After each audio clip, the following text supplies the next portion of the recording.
Bismillahirrahmanirrahim. Assalamualaikum warahmatullahi wabarakatuh. Nah, alhamdulillahirabbil alamin. Asyhadu an la ilaha illallah wa asyhadu anna Muhammadar Rasulullah. Allahumma shalli ala Muhammad wa ala ali Muhammad. Alhamdulillahirabbil alamin. Bertemu lagi dengan kami dengan kelompok 2 pada mata kuliah Integrasi Agama dan Sains kelas B dengan sebuah judul yang cukup memusingkan, ya, judul yang cukup membuat kita bingung. Wacana Islamisasi Ilmu Pengetahuan. Judul yang mana ini merupakan judul yang salah satu judul yang cukup rumit ketika kita tidak mengikuti isu-isu Islam kontemporer terkini. Judul yang cukup rumit ketika kita tidak membaca berita-berita ataupun sejarah-sejarah terkait adanya akulturasi atau integrasi antara agama Islam dengan ilmu pengetahuan. Next.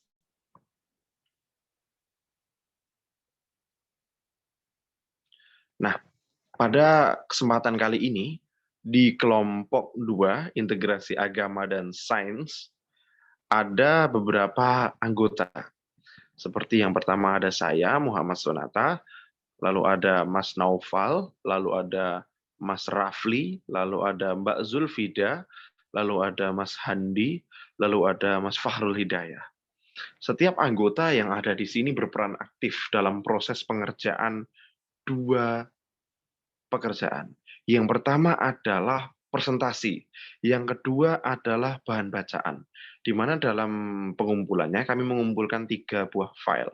Yang pertama adalah file video presentasi kami, yang kedua adalah file bahan bacaan berupa Microsoft Word, dan yang ketiga adalah file presentasi seperti PowerPoint dan table of content atau istilahnya seperti itu. Nah, dalam materi ini apa saja sih yang sedang kita bahas di sini apa saja? Yang pertama ada pengetahuan dalam konsep Islam dan kebenaran. Lalu ada ilmu pengetahuan Islam dan rasionalisme. Lalu ada bagaimana Islam secara rasional menilai sebuah kebenaran.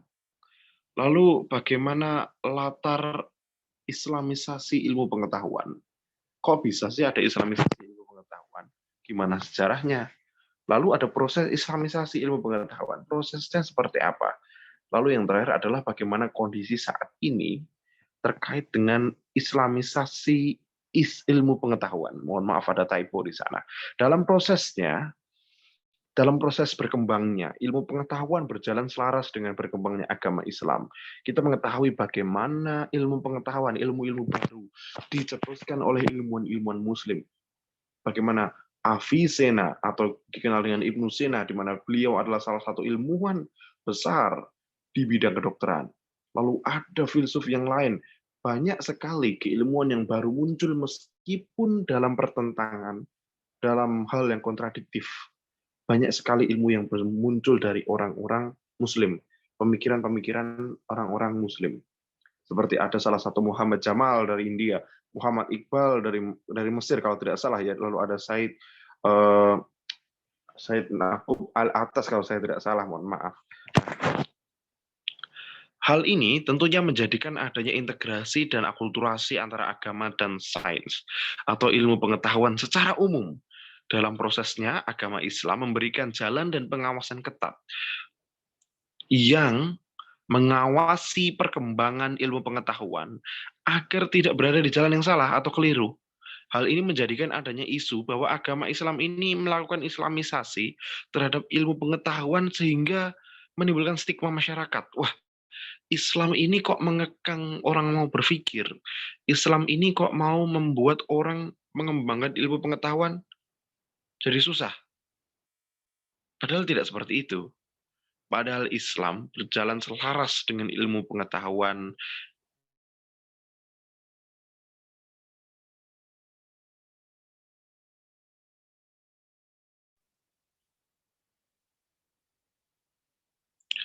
Nah, ilmu pengetahuan Islam dan rasionalisme yang akan dijelaskan oleh Mas Naufal. Silakan. Ya, terima kasih atas kesempatannya. betul apa yang dikatakan dari Mas Atas. Saya di sini hanya untuk apa menambah merupakan ilmu pengetahuan Islam. Yang pertama itu merupakan pengetahuan mendalam hasil usaha yang sungguh-sungguh atau ijtihad dari para ilmuwan muslim, yaitu ulama, atau dengan kata lain mujtahid, atas persoalan duniawi dan ukhrawi yang bersumber kepada wahyu Allah.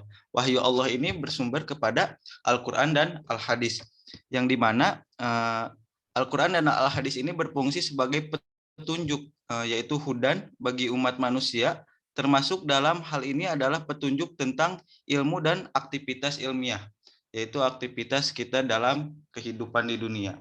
Lalu selanjutnya ilmu pengetahuan. Ilmu pengetahuan yaitu tentang hakikat sesuatu yang dipahami secara mendalam, yaitu yang dimana ini kata serapan dari kata ilmu yang berasal dari bahasa Arab, lalu diindonesiakan menjadi ilmu ataupun ilmu pengetahuan, dan seperti itu. Nah, lalu next.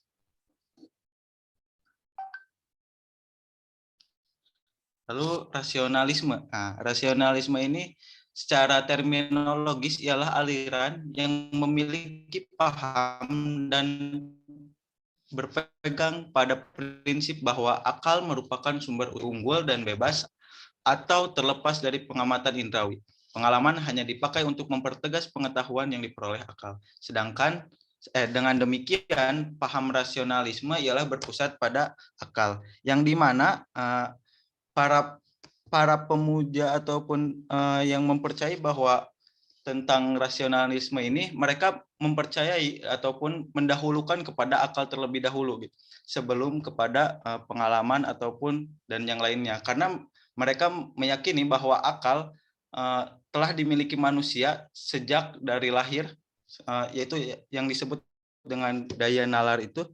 Nah, salah satu tokoh rasionalisme ini adalah René Descartes, yaitu tahun 1596 sampai 1650. Ia dijuluki sebagai bapak filsafat modern. Descartes berusaha memberi dasar metodis yang baru dalam filsafat. Mungkin itu yang bisa saya sampaikan. Selanjutnya akan disampaikan dan dilanjutkan oleh teman saya. Dipersilahkan. Oke, selanjutnya ada cara Islam menilai kebenaran. Bagaimana sih Islam itu memandang sebuah kebenaran? Nah, pada slide kali ini akan disampaikan oleh Mas Rafli. Silakan Mas Rafli. Betul kan? Mas Rafli kan? Betul. Ya, betul sekali. Oke. Menurut Al-Faruqi, kebenaran dalam Islam haruslah diintegrasikan pada nilai-nilai kebenaran ilmu pengetahuan. Kebenaran ilmu pengetahuan di sini kita kenal sebagai kebenaran yang melalui hukum-hukum logika yang dijadikan patokan sebagai tolak ukur standar kebenaran. Sumber kebenaran dalam ilmu pengetahuan yang terpusat dalam nilai-nilai rasionalitas dan nilai-nilai empiris yang lebih mengedepankan pengalaman sebagai ukuran kebenaran. Ya, mungkin sekian dari saya. Dilanjutkan teman yang lainnya. Oke, ketika tadi dijelaskan bagaimana cara Islam memandang sebuah kebenaran, tentunya kita bisa langsung memahami ya, bagaimana latar belakang islamisasi ilmu pengetahuan. Nah, sebelum nanti yang dijelaskan oleh Mas Fahrul, yang akan menjelaskan beberapa hal singkat terkait sejarah, tentunya Islam memandang kebenaran itu adalah kebenaran yang berasal dari Allah Subhanahu wa Ta'ala dan Rasul-Nya, di mana apa yang disampaikan oleh Allah dan Rasul-Nya bisa dikatakan 100% absolut benar. Lalu berkembangnya ilmu pengetahuan menambah sebuah warna, di mana banyak sekali perkembangan yang bisa kita lihat, di mana Islam sangat mentoleransi dan membuka luas gerbang ilmu pengetahuan, sehingga kebenaran-kebenaran yang relatif bisa menjadi absolut selama itu tidak melanggar Al-Quran dan juga hadis Nabi Muhammad SAW. Nah, latar belakang ini akan dijelaskan oleh Mas Fahrul. Silahkan Mas Fahrul. Ya, terima kasih. Selanjutnya yaitu latar belakang Islamisasi ilmu pengetahuan. Nah, Islamisasi ilmu pengetahuan pada dasarnya telah berlangsung sejak permulaan Islam hingga zaman kita sekarang ini. Wahyu yang pertama diturunkan kepada Nabi secara jelas menegaskan semangat Islamisasi ilmu pengetahuan, yaitu pada surah Al-Alaq ayat 1-5, yang artinya, bacalah dengan menyebut nama Tuhanmu yang menciptakan. Dia telah menciptakan manusia dari segumpal darah. Bacalah, dan Tuhanmu lah yang Maha Pemurah, yang mengajar manusia dengan perantara kalam. Dia mengajar kepada manusia apa yang tidak diketahuinya. Kemudian latar belakang ini tidak terlepas dari sejarah-sejarah pada para ilmuwan Muslim, yaitu yang pertama yaitu Daulah Bani Abbasiyah pada 8 Masehi. Pada masa pemerintah Daulah Bani Abbasiyah, proses Islamisasi ilmu ini berlanjut secara besar-besaran, yaitu dengan dilakukannya penerjemah terhadap karya-karya dari Persia dan Yunani, yang kemudian diberikan pemaknaan ulang disesuaikan dengan konsep agama Islam. Salah satu karya besar tentang usaha Islamisasi ilmu adalah hadirnya karya Imam Al-Ghazali, yaitu nama kitabnya Tahafut Al-Falasifah. Nah, kemudian pada tahun 30-an Masehi, yaitu Muhammad Iqbal menegaskan perlunya melakukan proses Islamisasi terhadap ilmu pengetahuan. Di dalam bukunya The Reconstruction of Religion Thought in Islam, beliau menyadari bahwa ilmu yang dikembangkan oleh Barat telah bersifat ateistik, sehingga bisa menggoyahkan akidah umat. Sehingga beliau menyarankan umat Islam agar mengkonversikan ilmu pengetahuan modern atau melakukan rekonstruksi pemikiran. Nah, kemudian ada juga ilmuwan Syekh Husin Nasr, yaitu pemikir Muslim dari Amerika.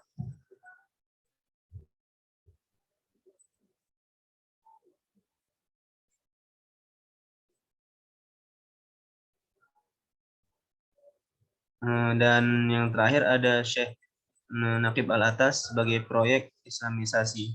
Nah, menurut Al-Atas, ilmu pengetahuan yang ada saat ini adalah produk dari kebingungan skeptisme yang meletakkan keraguan dan spekulasi sederajat dengan metodologi ilmiah dan menjadikannya sebagai alat epistemologi yang valid dalam mencari kebenaran.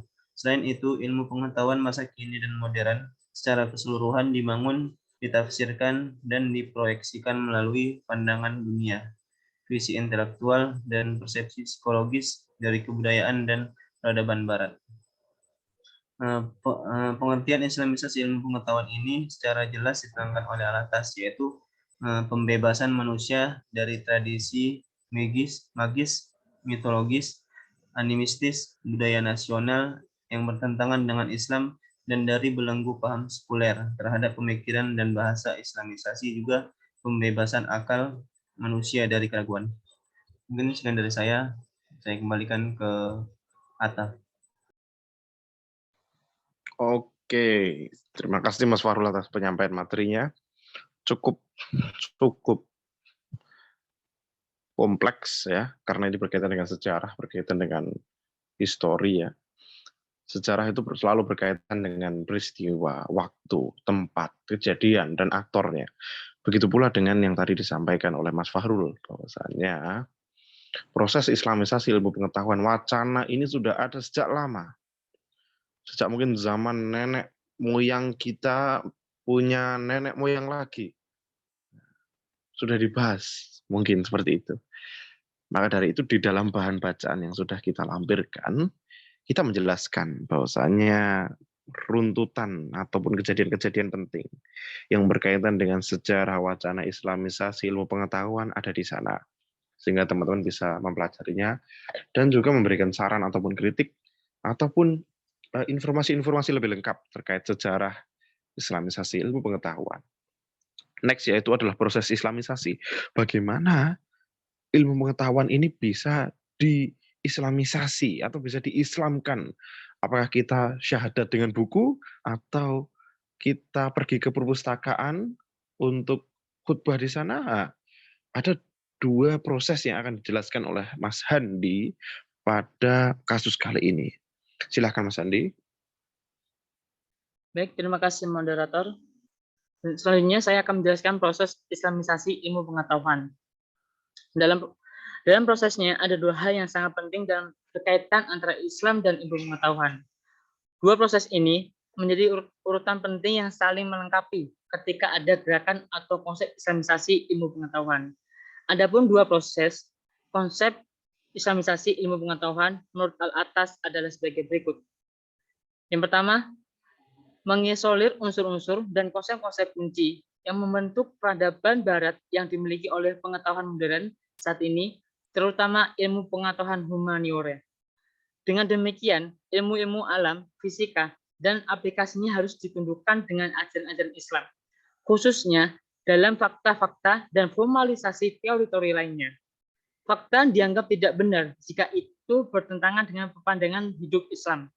Unsur-unsur dan konsep-konsep asli yang merusak ajaran Islam tersebut adalah konsep dualisme yang meliputi hakikat dan kebenaran, doktrin humanisme, ideologi sekuler, konsep tragedi khususnya dalam kesetaraan. Keempat, unsur asing tersebut telah menjangkiti ilmu khususnya dalam bidang sains kemanusiaan dan pemasyarakatan, sains fisik, terapan dan melibatkan perumusan fakta dan teori. Konsep-konsep inilah yang membentuk pemikiran dan peradaban barat dan telah menular di kalangan umat Islam. Proses yang kedua adalah memasukkan unsur-unsur konsep-konsep Islam dalam setiap bidang dari ilmu pengetahuan modern yang relevan. Konsep-konsep Islam yang harus menggantikan konsep-konsep barat tersebut adalah manusia, din, al-ilm, dan ma'rifah, hikmah, al-adl, al-amal, al-adab, dan konsep kuliah jamiah atau universitas.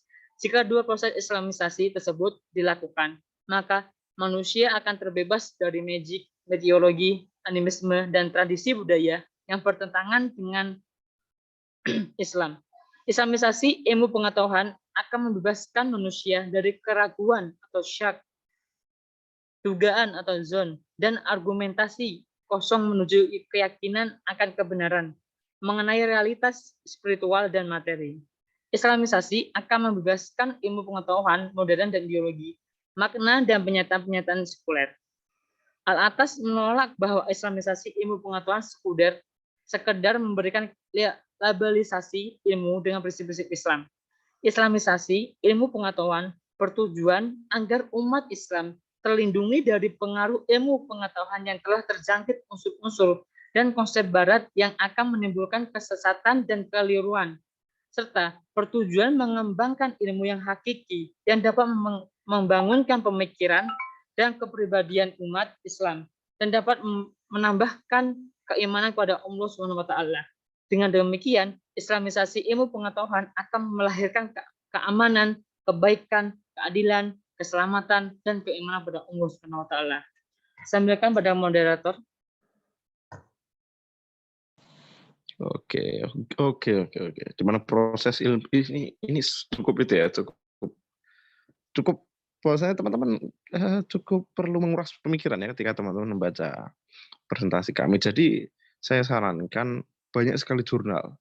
Teman-teman bisa klik di Google Islamisasi ilmu pengetahuan, wacana dan isunya.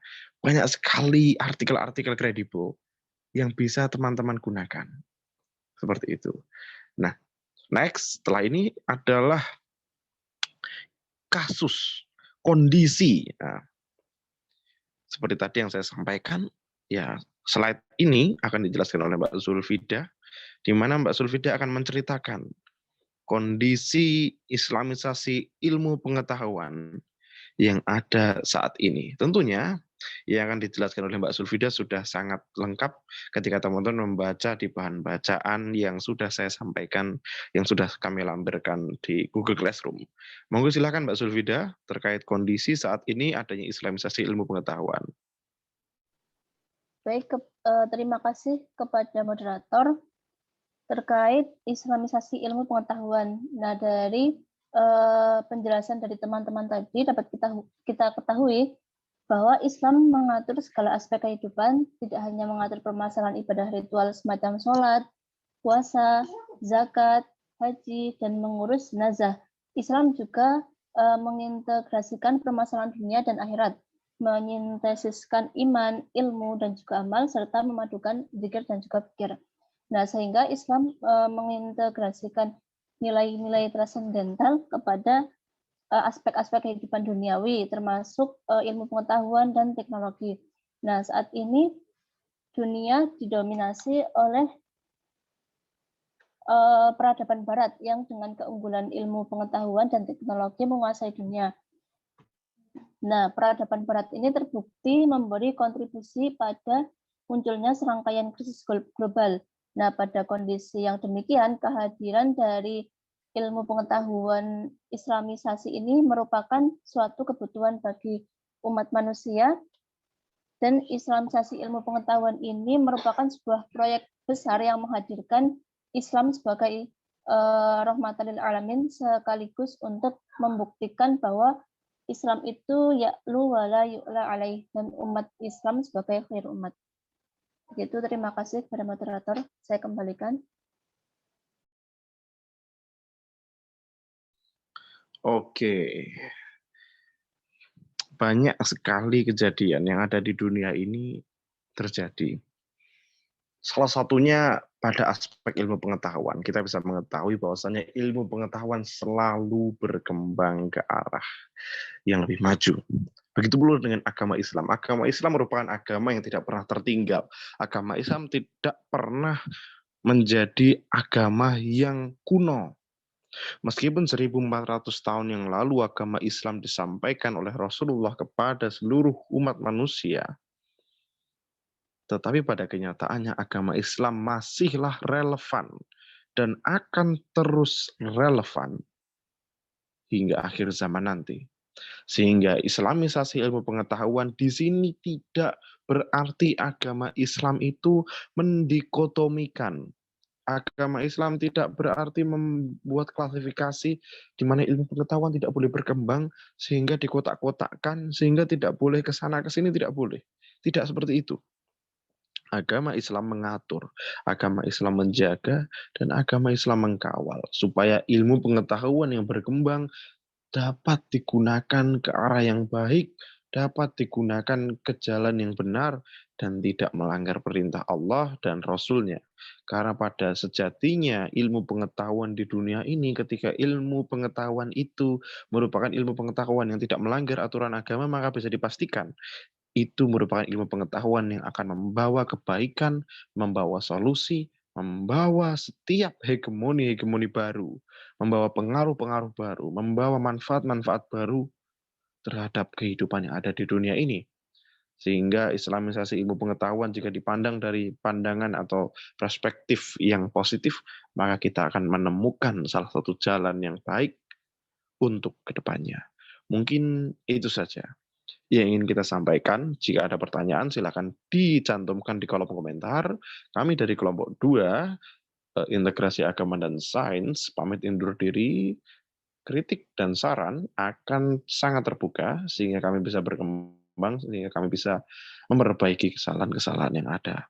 Mungkin itu saja dari kami, kurang lebihnya mohon maaf. Akhirul kalam, nun wal qalami wa ma yasturun wastabiqul khairat. Wassalamualaikum warahmatullahi wabarakatuh. Sampai jumpa.